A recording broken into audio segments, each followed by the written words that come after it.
Welcome to another episode of Sell Me This Pro, and we're going to be talking about Heroic today, but not what you're expecting, because I know you've been watching everyone. You've seen the tN1R rumors and the talks about him going to Spirit. HLTV confirmed has spoken about it. Talking Counter, I'm sure we'll talk about it. I actually have a Feed the Trolls not scheduled. We're waiting for the schedule to talk about roster changes. We'll probably talk about it there as well. We're not talking about that today, or we will, but not a lot. Anyway, if you want to hear what we are going to talk about, then stick around because we're jumping straight into that episode. But first, obviously, Skin Club has been supporting us and supporting small Counter-Strike content creators, making sure that we can keep making all of this stuff. So we'd love it if you could support them as well. Go get those skins and watch this. Dear Diary, I can't find the words to describe all the pain I suffered while playing CS with boring, grey, colourless skins. But everything changed when I opened my first case on Skin Club. I opened cases for free, then upgraded them, and then got into battles, as well as exclusive events and activities. Looks like I'm in heaven of skins. Of course, 'cause it's Skin Club. B-Dog, we're here. It's Heroic time. I thought that my throw to the ad was better this time. I've been working on it. I was gonna say, I was like, that's so much better than you should watch this because it does stuff and things. That was actually really quite wholesome as well. So thank you as well to Skin Club for helping us, because it does go a long way. It means we can just make this content a little bit easier. I mean, we'd be making it anyway, right? But it's nice that we've got this. So yeah, and thank you to you for watching, because that helps as well with the minimal ad revenue, so we can go buy ourselves a Red Bull after this. Also, thank you as well for commenting, because we asked for comments right at the end of the video, and we asked deliberately right at the end of the video, and we got loads of comments from you guys. So thank you for actually sitting through the whole video as well, listening to me yap for like 40 minutes. Hold on, so we're on season 3 of this show, and B-Dog is still surprised that people watch. That's what he was just saying. He was like, oh wow, people watch to the end. I'm like, why are we here, friend? Like, of course people watch, or we hope they watch. He's surprised that you watch to the end. So there you go. That shocks me. I think we do a good show. We work hard at this one, B-Dog. People do watch, now you know. And let's get into this one, though. So I mentioned there the Heroic conversation, because obviously they were the talk of the town, because tN1R was going to Spirit. Then they go to EWC and they knock Spirit out of the competition. And I have to take a moment here, because I talk a lot of smack. We all know I like to take little jabs at analysts and teams.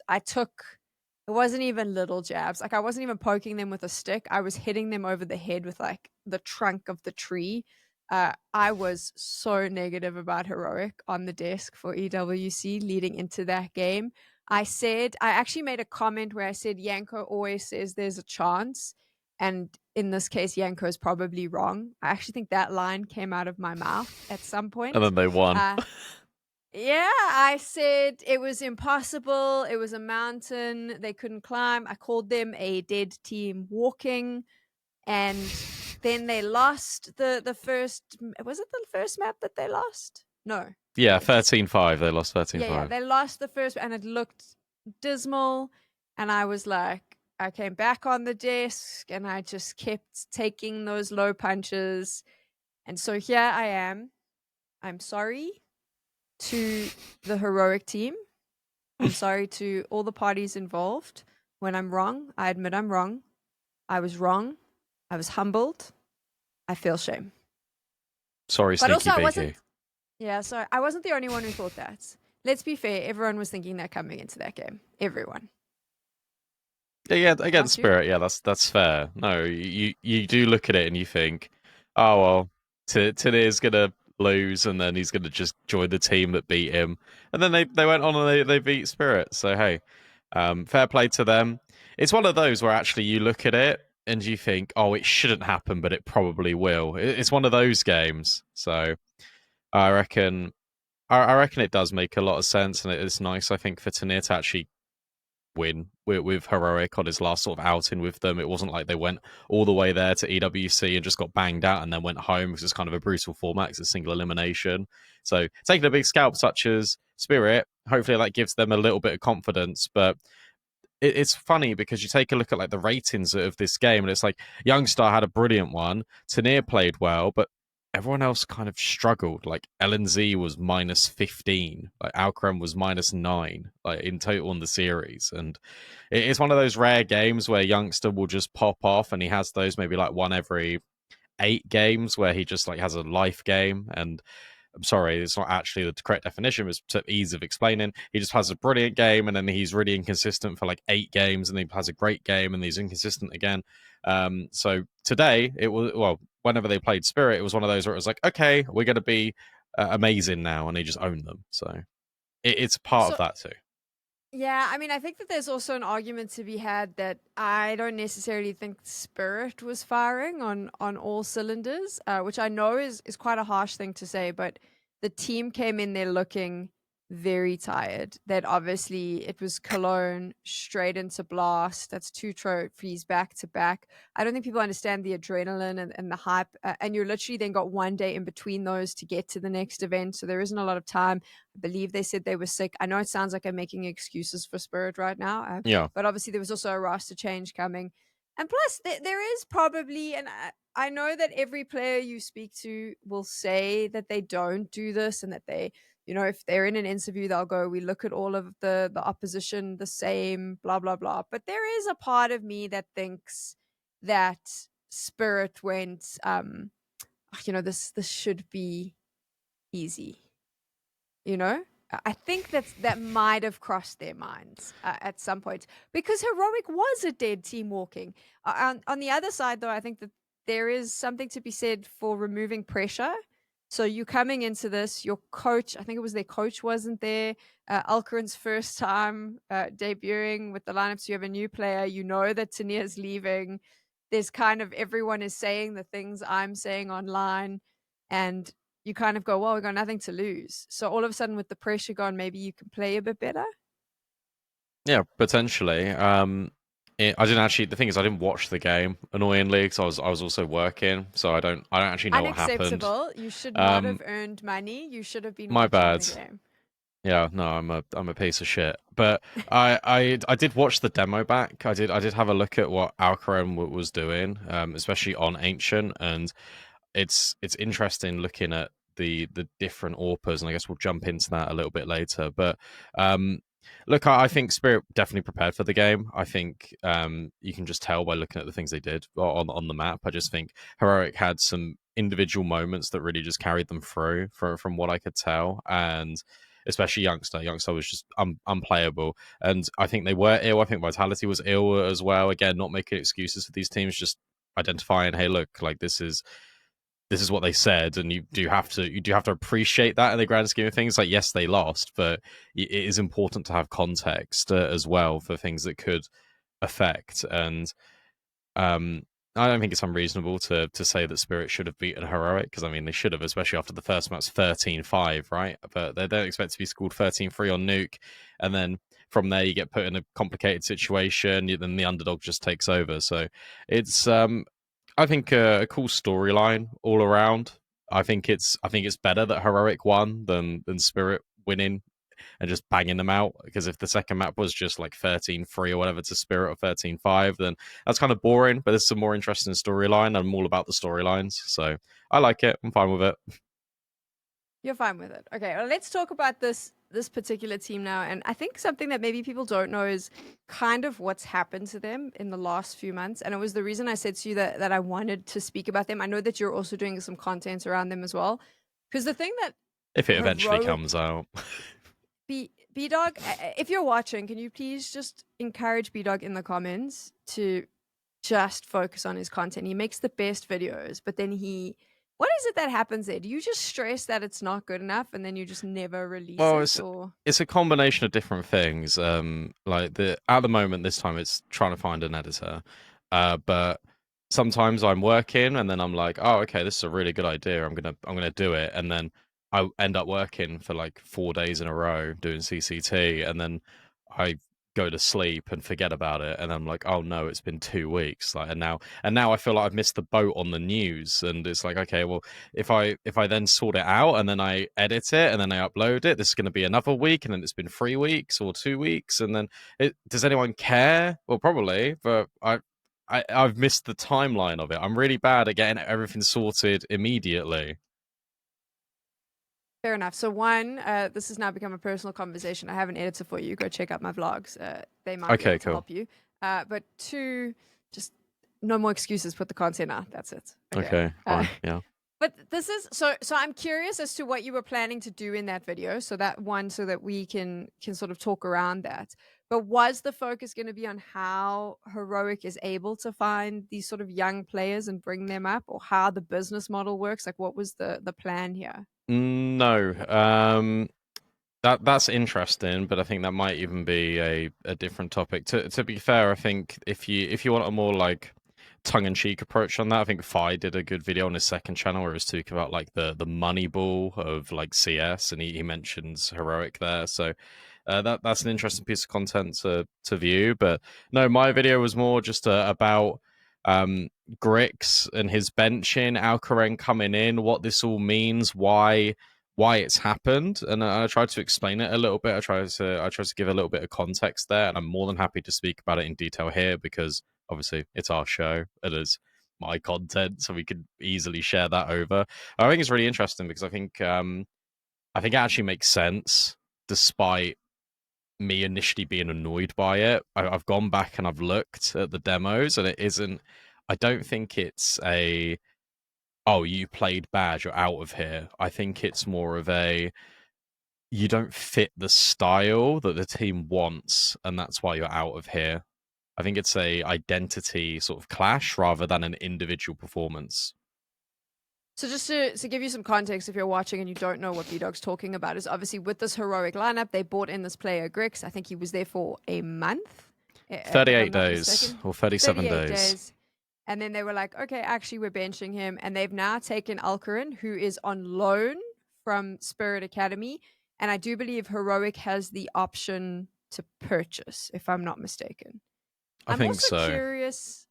I'm curious as to when all of this happened in regards to the tN1R move to Spirit, because there is, you know what annoys me? This is, to me, is the most fascinating bit about CS, is like the business dealings that go on behind the scenes. And other people, I've noticed that a lot of fans could not care less about this conversation. Like, to me, it's very interesting as to how these negotiations happen, because it is curious that tN1R is allegedly going to Spirit. I know they haven't like officially announced it, but we all know it's happening. And Alkaren's coming from Team Spirit, their academy, and Heroic has the option to buy him. It feels like there was, I don't know. It just feels like this was probably all contractually discussed in the background. I'm really glad you say that, because that's what I think as well. And then I shared this opinion with some of my peers, and they were like, "You're mental. That hasn't happened." And I'm like, "Surely it has. Like, surely, like it's not going to be in the same deal." But that opportunity's happened because they've bought him out. Like, there's no way. There's no way that those two things are not like coinciding with each other. 100% they were. I think that sometimes we look at Counter-Strike moves with blinkers on. And I do think that sometimes certain moves, there's more to them than people realize. And I also think, I feel very strongly about this, and I'm actually going to be talking about this probably on Feed the Trolls. I think that people are so fixated on what they see on stats that they like don't realize how much goes on behind the scenes. There's an issue I have with the whole Elige move. If I have to see one more person be like, but he was playing so well, and I'm like, yes, but it's still a team of 5 people and they're not playing well. Like, that's why that decision was made. And I do think as well that, like, if Spirit comes to you, I don't know who tN1R's agent is, but holy shit, like, that dude deserves a raise, because obviously the rumors are that there was a clause in tN1R's contract with Heroic that if a particular team came along and said, come play with us, they had to let him go. Whoever negotiated that, like, sign me up, you should represent me, because what a genius move. But also when Spirit comes along and goes, okay, cool, we want to activate that clause, it would make sense that Heroic would be like, okay, cool, but we're actually in the middle of some problems here. Like, can we discuss bringing that player in just because we need to change some stuff up? And we're, I think that happened, but we're not here to talk about tN1R's move. So they bring in Alkaren, who's on loan with the option to buy. Grix is benched, but now tN1R's leaving. And now Heroic is in this like really weird position where, in order to keep the VRS ranking, they got to bring back another player that they benched. How did you feel about this when you heard? Like, because I mean, I have an opinion, but I feel like I've been talking a hell of a lot in this episode, so I'd love to hear what you have to say. Well, first off, like keep up with the opinions, because I think it's very interesting what you're saying, and I've been agreeing with a lot of it. So don't worry about yapping on your show that you host. So, secondly, I feel kind of bad for xfloud, because I think the benching really came out of nowhere. And look, I understand that Nilo had some personal stuff going on, and he was always moved to the bench for personal reasons, and then that's why xFloud had the spot initially, and they wanted to kind of keep him on, and then it was always going to be this like for like replacement. But now it's one of those where, if you're heroic, in my opinion, you put Nilo in like tNR's roles, and you put xFloud back in xFloud's roles that he had, and I think that'll work an awfully lot better, because your star player of Nilo has always been sort of a star player in tier 2, and then hopefully he can try and fill the shoes of tNR, which is going to be hard. But actually, I've just completely just gone through that in my head. It just no, yeah, but it just makes sense as well. That's why they got tNR in the first place, because Nilo had to go to the bench for personal reasons. It was never sort of an xFloud gets benched thing. It was always a, oh, we'll bring in tNR thing. So this is actually the original team now, minus, well, plus Alkaren, which we'll speak about in a minute. But yeah, this is actually the original heroic team that they wanted, and now they've somewhat got it in a weird way. But I mean, it's interesting. Is it all doom and, because I think it's kind of been sold as doom and gloom, I don't think right? I don't think so. I don't think it's doom and gloom, because you've still got the core of Sangao. You've lost tNR, but in theory, he was never supposed to be part of this project anyway. So if anything, it has just been a really nice little opportunity for tNR. It's been another opportunity for Heroic to get this guy, build him up, sell him on for big bucks, and then they get Nilo back, who was originally supposed to be part of the project anyway. Nilo was the guy signed before tNR. The only thing I question with this team is the longevity of it, just because they have gone through so many roster changes, and this team doesn't need that anymore. Now you've got Alkaren on loan, sure. If he plays well, just buy him. Like just buy him, and just keep this team for like if they can even have it for the rest of the season, that is not even a big ask, but the rest of the year, then you can actually get some consistency. You can actually get some concrete stuff going with this team, because it feels like they start powering up, and then something happens, and then they're back down here again. Then they have to change their coach. They have to change their AWPer. They've had to change tNR. They had to go through so much stuff. So just a little bit of consistency with the project that you originally wanted, please, and let's see what happens. So I have a question for you before I get there, though. I want to talk about the consistency thing, because this is something that's been bugging me about this team. And I think it's great that everyone on the internet talks about how smart Heroic is, how much money they're making selling all of these players, like it's clever business. You know, they've obviously, there was the Falcons deal, and now there's this deal. And like they've done this backwards and forwards, and everyone's like, oh, look, you know, they're staying profitable. Great, happy for you. The issue is, you can keep moving players, but at some point, if the results are not coming in, the young talent you have been attracting is no longer going to be attractive. It's not, Heroic is not going to be attractive to them, right? Because it's this sort of sausage fest of teams leaving. And also, if the results aren't coming in, you're not getting VRS points, which means you're not getting invited to the big tournaments. If you're not being seen at the big tournaments, the tier 2 talent isn't going to want to, like, there is that whole circle that works that way, right?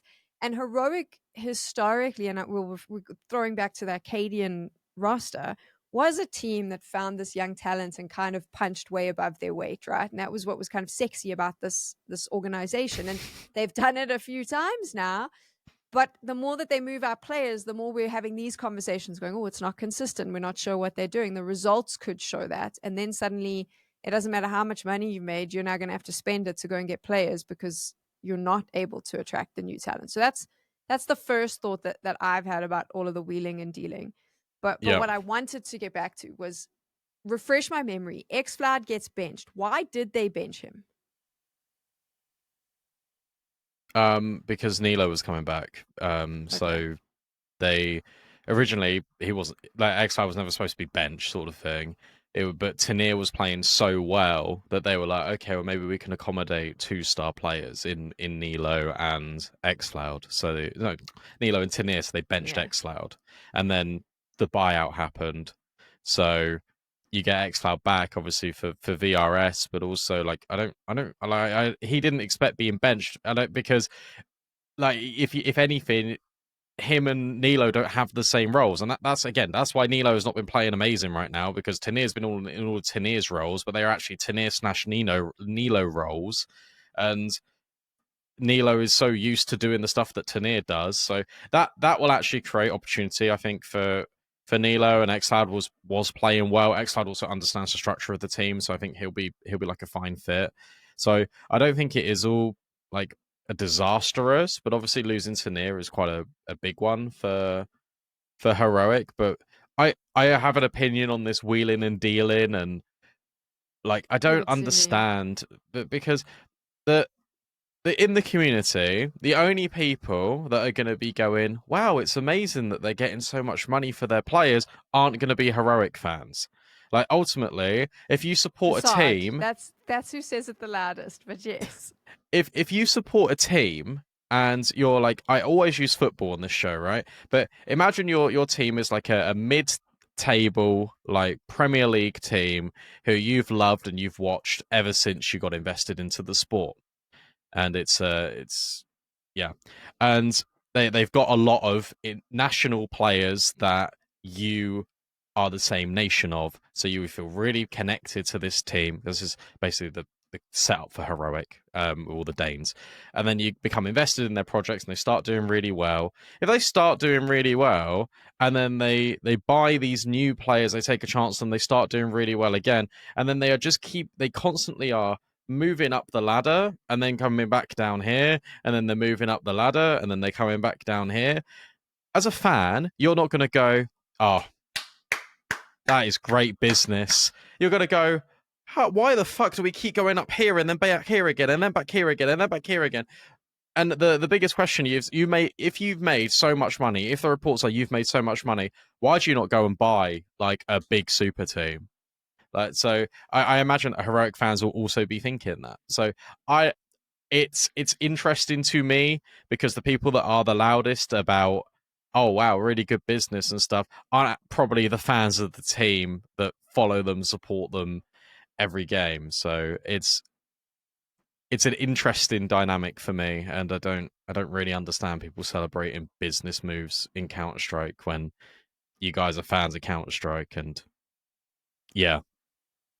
I get that. I find it super interesting. So like I'm always obsessed with it. I like watching it. But I do think that like I said there, like it can create a very weird situation moving forward. I don't think it's the case with this particular lineup though. I actually do think something's being built here. In my opinion, I think that they're trying to build something. The issue is we are only going to see this sort of new look Heroic at FISSURE, which is sort of like mid-September, right? So we don't actually know, like you mentioned, the role changes and what they could potentially do to this lineup to make it work. We don't know if that's what they're going to do. We don't really know what the plan is moving forward. I'm presuming the moment they landed from EWC, work began. So they've got, what, like 2.5, 3 weeks to get something put together. But I'm curious now with how it looks. You've watched a lot of these players for a long time. You've seen them. What do you think the potential of this roster is? Is the potential there, if they stick together, for this to be something exciting? Yeah, no, absolutely. And the reason is actually in a weird way, if you, how do I phrase this? If you look at all of the academy teams in sort of like tier 2 and tier 3, there are less of them now, but when they were, there's big resurgence of academy teams. The whole idea of these academy teams was to build up, get experience, build a spotlight on you so you can move away to bigger and better things.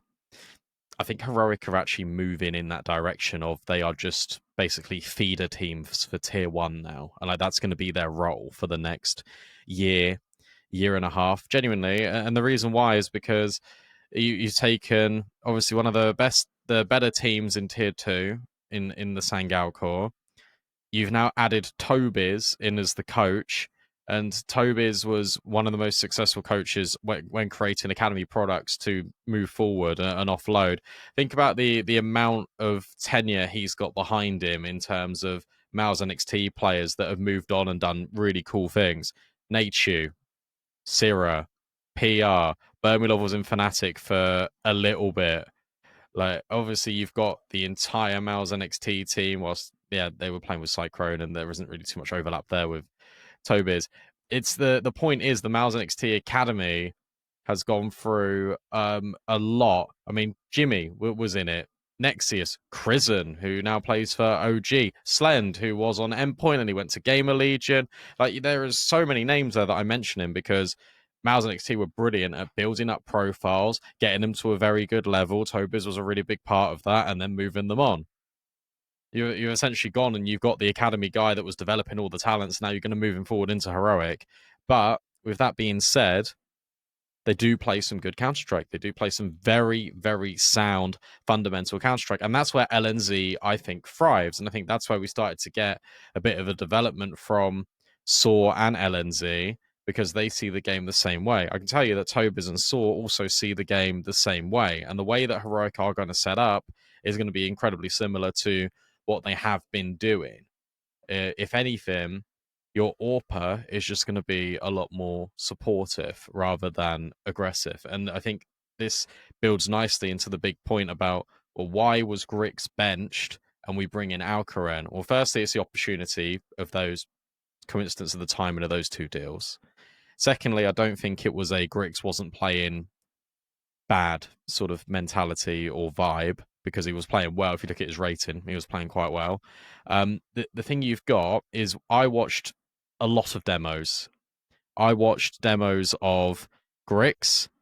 I watched demos of Alkaren. I watched demos of Slend. I watched demos of Bermilov, because I wanted to see the timeline of if Tobiz has come in and immediately made a change and he's immediately said, I don't want Grix on the team anymore. And again, I'm putting that all on him. It might not be him, but for the sake of the argument, I wanted to then go back and look at all of the AWPers he's had in Mal's NXT and figure out the way that they play. And I used Ancient as a baseline because I think Ancient is the most balanced map, where the AWP isn't really one of those weapons that you mobilize to get the job done. Normally it's on the riflers, it's normally on map control. So I was like, this is probably a good middle ground balance test for me to have a look. And Grix plays differently to every single AWPer, but if you overlay the demos of Slend, Bermilov, Alkaren in the last 2 months, they all play exactly the same way. So it's exactly the same type of player profile that Tobiz would have wanted. What I mean by that is, how do they play the same way? Because I've just said that they do, and I've not given you any context. Pretty much, they play for the team. So the biggest thing that was happening to Grix in the tournaments that he was playing in, especially in Cologne, especially in FISSURE, was that, for example, on Ancient, on Donut, he'd hold an angle, he'd be in Donut, he'd be holding in towards middle, and then he wouldn't leave. He'd hold for an extra 2-3 seconds, and then as he's moving away, he gets caught. And it's just these internal timings. And Alkaren, Slend, etc. We'll go with Alkaren because that's just easier to keep track of in this conversation. He will be dynamic. He'll go in, he'll go have a look, and then he'll move away, and he'll be with the rest of his team. We'll have a flashbang ready to set up his team. And Grix was doing that, but it was almost like it was on a time lag. And because it is on a slight delay, he was missing opportunities and he wasn't being able to set up his team effectively. And because one little timing is off, genuinely that can just create a butterfly effect for the rest of the round and then for the rest of the game. Because suddenly, if you lose that one round, an important moment, you don't have economy, etc., it can then become difficult to win the game. But with that being said, I don't think Grix would have been benched if tN1R got bought out by Spirit. I think they would have given him time. I think it's literally just the opportunity of the situation. Do you think you can train this out of him, where you sort of had a month to do it and he's not really adapting to it? And he even said it himself in the HLTV interview that he had a way that he wanted to see the game, but the others didn't, and he didn't want to change. Because in Tier 2, he made a master of himself by being aggressive, being on the front foot, wanting to take all these fights all the time. you get punished by doing that in tier 1. You get punished by doing that in the next step up. So you have to change who you are. Look at the way Melody has changed himself completely, because in tier 2, you go and watch an Amcal demo from Melody in tier 2. I'll tell you, he's just running at everyone. He's completely running at everyone. Look at how the way he plays on FISSURE. He's so supportive. He's so systematic. That's the sort of trend we're leaning into of AWP players. Alkaren, exactly the same boat. Last 4 months of Spirit Academy, he was like running into people, taking these audacious fights. I'll always remember these stupid clips that Alkaren does. And then recently, right before he left and got the move, was playing the supportive element AWPer, was being a lot more calculated for what he wanted to do, was being a lot more thoughtful about where he should be to help his team the best. And I think that's why he's been picked up, because Tobers would have seen the player profile and he would have been like, wow, we need that right now. Maybe with all the change in the riflers, it would be good to have a consistent AWP. And it worked with some Pius. Why can't it work with Alkaren? I've talked for a long time. I'm going to stop now, but yes.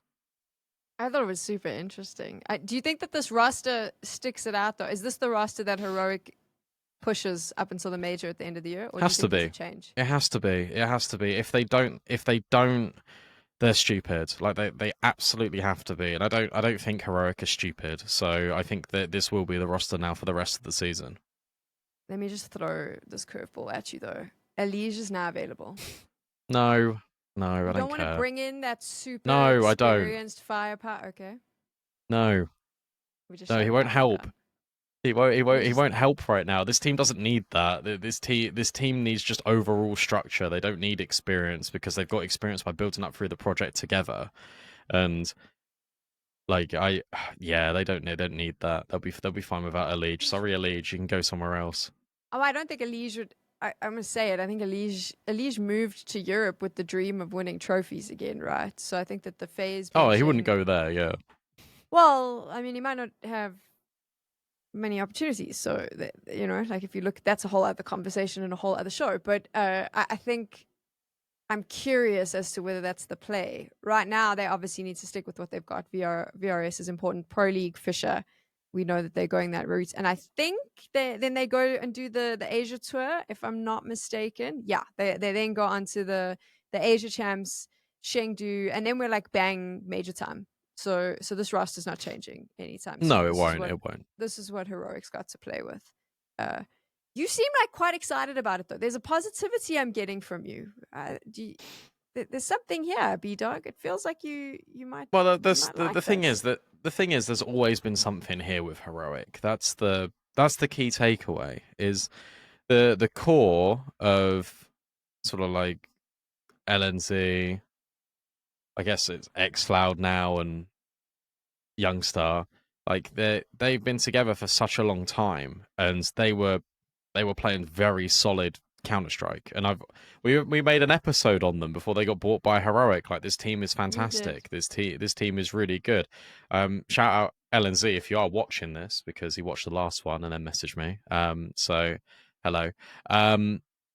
Look, I really like the team. Like, I do, because I think the core has got potential. I think adding Nilo in really excited me. And then they got tN1R, and initially I thought, well, he'll be a good stopgap. He was better than that. Like, tN1R really exceeded all expectations and was fantastic.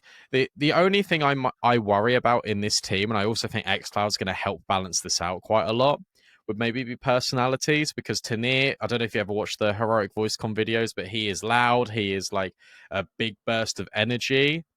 I don't really think Nilo is that. I think Nilo's like a lot more, this is my job.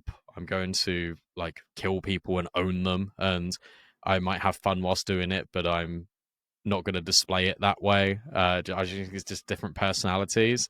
But xfloud is very good at sort of bringing the mood up, so he'll be good. And I think him and Youngstar bounce off each other quite well, just from what I've seen, like in the server, but also off the server. So I don't know how Alkaren's going to fit in that dynamic. I've got no clue about how Alkaren is as a person, but I think that's another interesting conversation piece. It's like, do all of them mesh well together? Because that's also important if you haven't been in a team sport. You need to all be friends. You need to all have this energy. And I think that's why Heroic were doing well, because I think tN1R really did lift that mood, and he was trying to make the most of his opportunity. I think obviously then the the job falls to the performance coach. That was the person standing behind them at EWC. So that would be his job. And they do have a very good performance coach. So there is a positive silver lining if you're a heroic fan. I think that there is a lot of potential here. Are they going to be contesting for playoffs? I'm gonna say no. But I do think that they have the potential to cause a couple of upsets. I don't think the beating of Spirit will be the last. Maybe in some group stages. FISSURE is going to be difficult. I'm just looking at the FISSURE lineup. I was about to go, yeah, they could maybe do FISSURE, but you got Mongols, FaZe, Falcons, Furia. I mean, FaZe. Let's just put an asterisk on FaZe. I mean, I was reading out the names down the list. Like, okay. I mean, for me, when I look at that Falcons, Mongols is a concern. I back Furia. I know people think I'm insane, but I do. So I don't. I completely agree with that. I think that's a really good shout. To climb. Aurora, I don't care what they did at EWC. I still think there's concerns there. And FaZe, I don't know. I mean, FaZe is a giant question mark for all of us right now. So we can do an episode on that though, because I mean, getting Jacob's really cool. So I would actually, I mean, if you're watching now, would you like a Jacob episode for next week? Everyone would have spoken about this player to death, but I think it might be fun to focus in on him and for us to learn a bit about him, because it is a big jump, right? To go into FaZe, you're taking over from Elige. That's a biggie.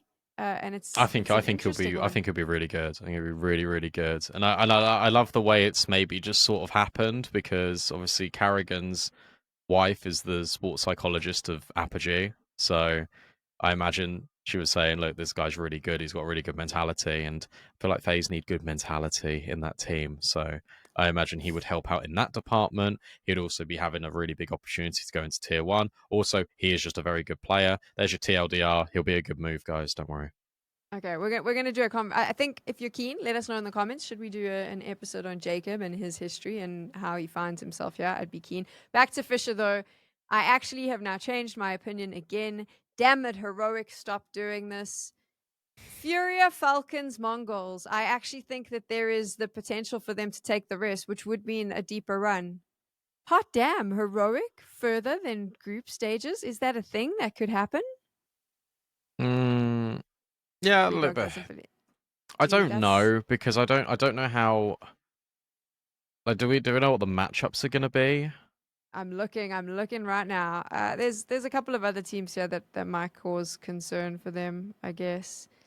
There we go. No, I just got playoffs. We don't have matchups yet. I don't know. Like, they can beat Liquid, they can beat Legacy. VP might actually be a hard game, just because VP is still difficult to play. Like, even whatever state. I thought VP also looked really good at EWC. I know they lost, but like they played some good Counter-Strike, to be fair. Just saying. I try not to pay attention to Virtus Pro at the moment, to be honest. Fair. I mean, okay, so there's they can beat Gamer Legion. They can beat Lin Vision. I think they'll be fine. Like, let's just say no, probably not. Let's just say that they are going to do okay. Okay, let's wrap this one up. When we take a look at the young Heroic roster, is it fair to define it as it's fine? I'd say so, but then it's like, okay, well, what are your actual expectations for the team? Like, what the expectations do the team have? Like, are they happy just being okay? Are the fans happy with them just being okay? What's I think the biggest thing for this team is just to, if you're Heroic, you think maintain your VRS so we can keep getting invited to events, but they don't care how they do actually at the event. I could be wrong on that, but that's sort of what it feels like based on their recent acquisitions and all the selling and just the way that Heroic's been. For the players, I imagine they obviously want to get better. They want to perform better. So we're not going to include the players' feelings in this one, but that's kind of what it feels like from the outside perspective. It just feels like, okay, well, as long as you keep your VRS, it doesn't really matter where you place, as long as you keep the points and we can keep being invited to these events. Because as you say, spotlight's on us. We build up the talents and then we pass them on. Like, that's what it feels like. It is, but you know what frustrates me about this? So I've never played competitive Counter-Strike at tournaments, just to be clear. So I'm talking purely from a spectator. I was also not very good at sports at school, so I'm not like a competitor, but I play board games sometimes, and even if I go into, that's my alarm. That's B-Dog telling us that the show has to end. Don't worry, my last point is very short. Even if I go into a board game, even if I'm going up against, I like playing like strategic, like human interaction games, and even if I'm going up against someone that I know plays this game better than me and that has beaten me time and time again, I'm still like, today will be different. Today I will win. And I feel like you cannot tell me that players arrive at these events. I'm sure that their logic brain goes, logically, we're not beating Vitality today. Yeah, no, of course. We're probably not going to lift Cologne, but you know what? Fuck it. I desperately want it and I'm going to give it everything I've got anyway. And maybe as Yanko says, there's always a chance. I do think players arrive with that attitude because you cannot arrive not having that attitude. Team managers and coaches, though, different story. Because obviously there's a little bit more logic prevails, right? Well, what I will say is I actually like the acquisition of Tobiz is very good for this team because we're speaking about the amount of instability that this heroic team has gone through and the amount of changes that's been made. And we're saying, look, we're crying out, please just keep your team the way it is for the rest of the season. Tobiz coaches, in my opinion, similarly to Saw, I don't think there's in terms of coaching philosophies, there's not going to be a huge disparity. Also, I think Tobiz is a very underrated coach because I don't think anyone really talks about Tobiz when he talks about the development of tier 2 and tier 3 players, but it's so important to speak about, like so important how many players have come through that Mals NXT academy. But all people say is, oh, Mals NXT have a good academy. Why does they have a good academy? Probably because of the coach. So I think he will get his flowers. I think he's deserved a step up to a bigger organization for a while in terms of going from an academy team to a tier 1.5, tier 2 project. So it makes a lot of sense, I think, from that perspective, and I think he will definitely do well. The teams that work under Tobiz have really good structure, really good intuition of when is it appropriate to go and help my teammate, when is it appropriate to then be individual. Could he have done that with Grix? Yeah, he could have, because he did it with Bermilov, and I think it was just a pure chance of circumstance of tN1R gets bought out, let's go and see if we can make a deal work with Alkaren, because it does instantly bring more stability because you're not just working sort of one-on-one with your riflers and AWPer at the same time. You're now can just focus on the rifler and you can let the AWPer do his thing and he should be okay. I think that is the overall mentality behind this whole saga, the more I think about it. But in a corny way, trust the process with this, because actually, like, the coach will do a good job for Heroic. It isn't a stopgap. Like, he's a very good coach. We're going to leave it on there because you heard the alarms are going off. Folks have to go to work. So thank you so much for watching. Let us know what you think. We asked you lots of questions this time. So prove to B-Dog that people are actually watching this show. And we'll see you for that Jacob episode very soon.